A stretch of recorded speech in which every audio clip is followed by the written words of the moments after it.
protect our citizens, I've also designated multiple savage drug cartels as far as and you see this, and you see it happening right before your eyes.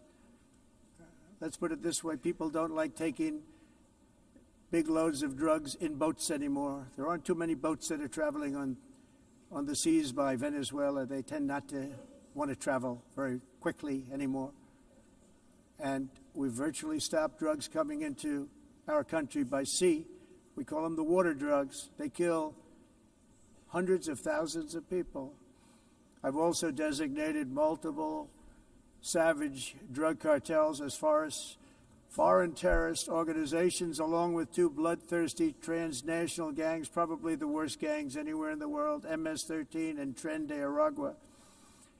Tren de Aragua is from Venezuela, by the way. Such organizations torture, maim, mutilate, and murder with impunity.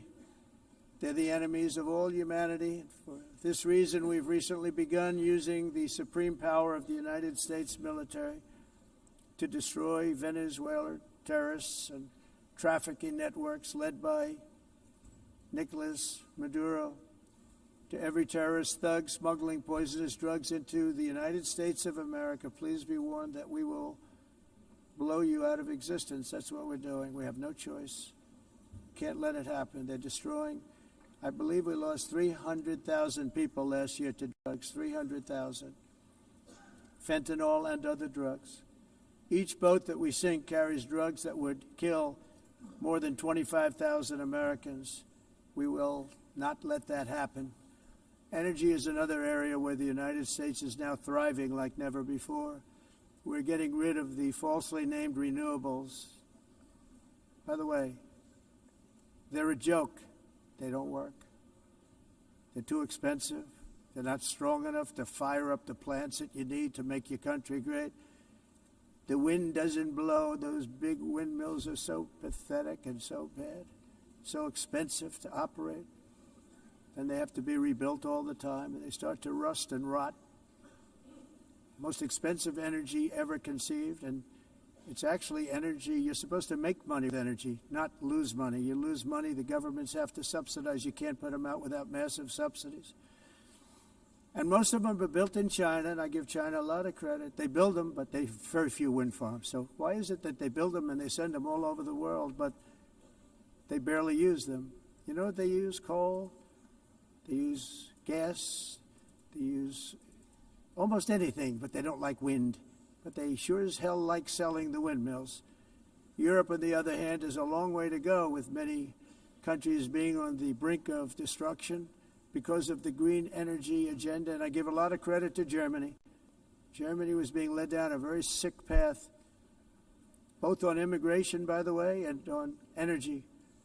They were going green, and they were going bankrupt. And the new leadership came in, and they went back to where they were, with fossil fuel and with nuclear, which is good. It's now safe. You can do it properly.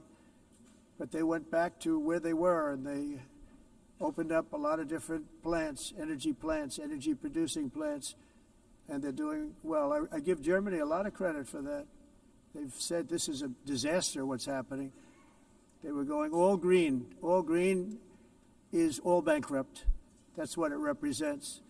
And it's not politically correct. I'll be very badly criticized for saying it, but I'm here to tell the truth. I don't care. It doesn't matter to me.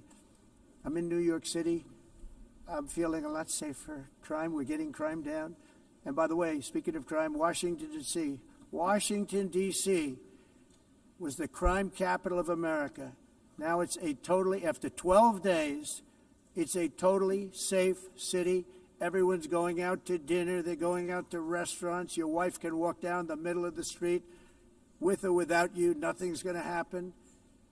My people have done a fantastic job. And yes, I called in the National Guard.